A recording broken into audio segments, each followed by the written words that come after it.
Welcome to another episode of Java with Jordan Joe. We are here at the National Finals Rodeo, and I'm here with Justin Shaffer. Thanks for stopping by and having a cup of Joe with me today. It's awesome. It's a big cup of Joe. Yeah, it is. Right.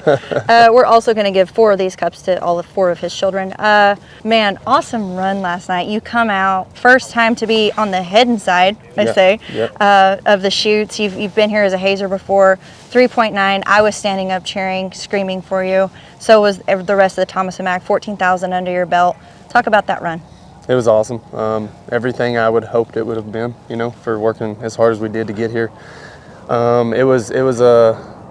It's great to place and do all those things, but just to get out of the barrier and knock one down in this building the first time, I feel like you got 9 more rounds. We can build a lot of confidence on that. Yeah, absolutely. And talk about that confidence. You get out there, you build that run. You came in, you rode Banker, you're a good horse. Stingray, the Hayes horse, got you here. You didn't actually get to bring him with you, so you got a Metallica, Tyler Pearson's. So talk a little bit about that team and how it gives you confidence to show up and do what you did last night. Well, yeah, we had a hazing horse. I've hazed here a few times and got to ride some of the greatest hazing horses there ever is. Matt Reeves has been awesome to me. I can speak volumes to so many guys. And so I had a good idea what my hazing horse needed to feel like. He pulled up with an injury the last week preparing the steers, and Tyler did not hesitate at all to offer us, in my opinion, one of the greatest hazing horses to ever do it in this building. So now we got Metallica, and so that didn't even bobble us there. We got to practice on him about 3 times and ready to rock and roll. Well, and that's one thing as a group of Bulldoggers, I'd say you guys always show up for everybody.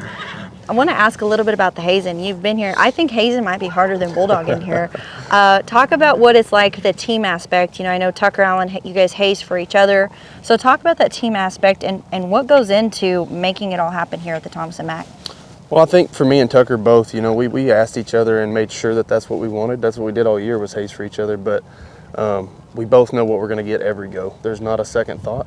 And then the camaraderie of it, like you said, he gets to come live with me in the winter, and we're as close to brothers as we are friends. So to have that, there's no doubt that you're getting the best of his try, every time. So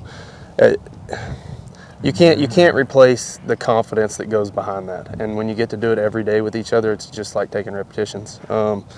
As far as the hazing goes here, it's almost nuts. It's a wild, out of control. I've never been as nervous in my life as I was in 18 when I hazed for Jacob Talley here.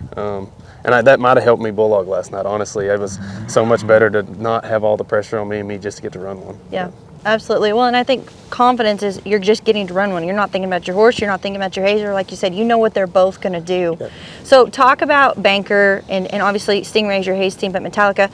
Talk about those horses, how you prepare them to come out here. Is there a workout routine? Are you running steers? What's your feed program like to get them acclimated to, come from Texas to Las Vegas? Yeah, so we started feeding. I feed a lunch out here. I feed 3 times a day. And first, to start all that, Jace Melvin is so crucial to the little bit of success we've already had in the preparation of those horses. He's been staying with me. He came out here with me to help me take care of horses, and he does a phenomenal job. I don't know that anybody beats him out here in the mornings, and I got to give him a big round of applause for that, because it's without help like that. I knew what it was going to kind of be like, but now that I'm out here, I'm so thankful to have him. Banker, honestly, to prepare that horse, he loves to run. That was his calling in life anyway. He loves to fly, so I try to keep him as let down as possible. Now we go the miles to get his lungs, but the more rest days you can give him in between, the better. Right. So out here, it's just trying to find a pattern that works for him to keep his mind let down. He's always great, but the more he's let down, the more he's locked in. Some horses are opposite. You gotta pump him up for that. Metallica, there's nothing to it. He's been here so many times. He does it himself. Yeah, he does it himself. We just got on a kick. That's all you got to do there. So as far as Banker went, that we didn't. In the steer wrestling, you don't get to do as much slow work. When you practice, there is dummies and there's stuff we do slow down. But when you run a steer, it's full Game contact time. or you get hurt, one of the two. And that's kind of the same way with our horses. I did slow him down the last 2 days and work him on the fence just a little bit. I'm a little pickier than most bulldoggers on how broke my horse is or not. And I feel like I said, for him, slowing him down was the best thing doing, preparing him to come out here. Well, and even outside of the bulldogging arena, horsemanship is so crucial for you, your family, and I think we're seeing it more and more in the steer wrestling. I think for a while you got a bad rep as a steer wrestler, so to speak, of like, well, you just back in there and, you know, jam them in the box and go. Yep. You don't see that so much anymore. There's a lot of horsemanship that goes in.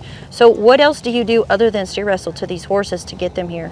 So like if I'm going to start my own bulldogging horses, I go through anything I can put them through to just get them broke first, you know, get them riding around and then get a handle on them. And I love the rope on them first. He just ties them to a cow better. And I've said this and had an argument with a few people on this, but I think there's a place of rate in a bulldogging horse. It's not a slow down rate, but they got to know where to drop you off. And I think roping on them just helps that much more. Now, as far as Banker goes, I had nothing to do with that. They were already heading on him, and he came to me. I'm very fortunate to get that animal when I got him. Luke Branquino had a lot to do with me buying him. I told him no for 4 months. I don't need another horse, and boy, I'm sure glad I didn't miss out on him. You're glad you didn't listen to him? Yeah, he was already there. He was a special animal when I bought him, and I've been told that by a few people. When you get a stake horse, you don't train him, you just ride him. He's one of those. Well, and talk about lunch. I mean, everybody needs snacks out here. You said you're feeding your horses 3 times a day. Why are you doing that out here? I know, and every horse is special, and I'm glad to hear that you know, hey, like this is what Banker needs. Yeah. Why do you do that out here? For him, it's mental. He's in a stall. He knocks his hay out anyway, but something to do. And then I feel like the only 200 will give him a pep in his step for what not that it's a hotter feed by no means, but I want him to have as much as possible when I'm trying to keep him let down, still be ready to fire at night.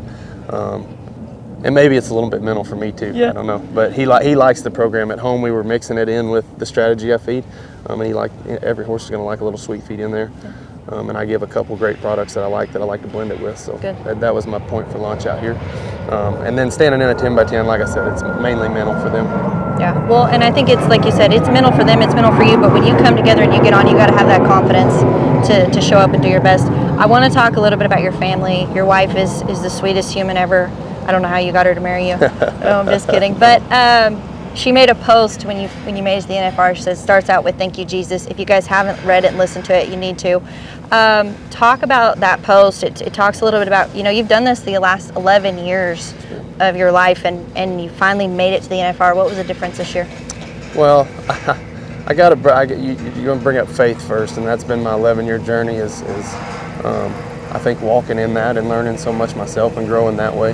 But I'll be done tomorrow if I can't do it without them. It's them first, you know, it's my faith, them, and then rodeo. Steer wrestling is my passion, and it's what I feel like God gave me and wakes me up and gets me excited about it, but without them supporting me in it, I can't. And that's exactly what she did for 11 years, is sacrifice and support.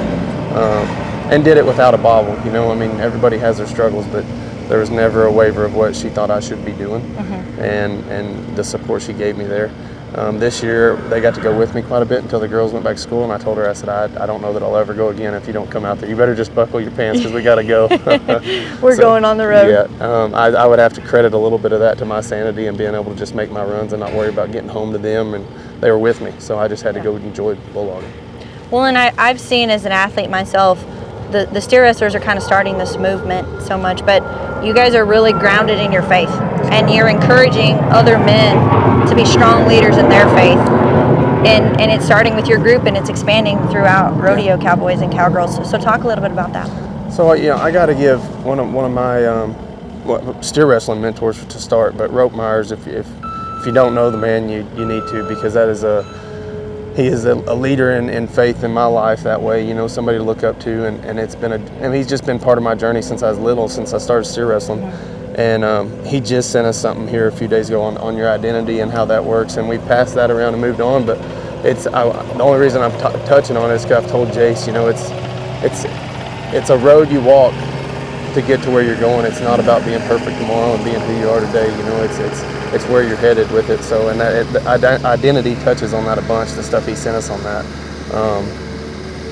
I think the steer wrestlers are just not to talk towards the other events. I think the steer wrestlers are just bold enough. Maybe even some people even say simple enough. Maybe we're just simple enough not to care. You know, not to care about the judgment that comes with it, and just walk in your spot in life where God has you. So, it's been a really special.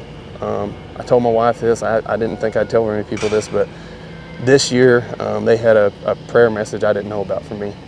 A big group of people did, and I'm not emotional by no means, but I told her, I said, you know, that making the finals, Sioux Falls was awesome. Winning the check to get me here was all great, but that knowing that there was purpose in my life getting here, that made it all the worth it to me. Mm-hmm. It wasn't me getting the back number. It was knowing that it was an answered prayer. You know, when I woke up, it was an answered prayer to say, you do have, the steer wrestling is purposeful when I'm out here.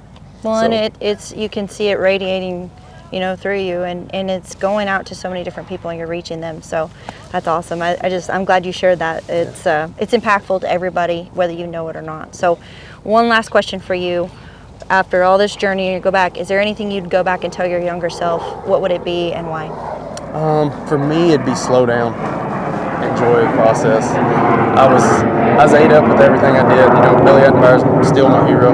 I wish I was short enough to ride broncs. My legs got too long and I got too sloppy. So until then I wrote calves, and I'm always about the details and the, you know, being so hungry and working so hard. And I don't think I had to tell that guy to be a hard worker.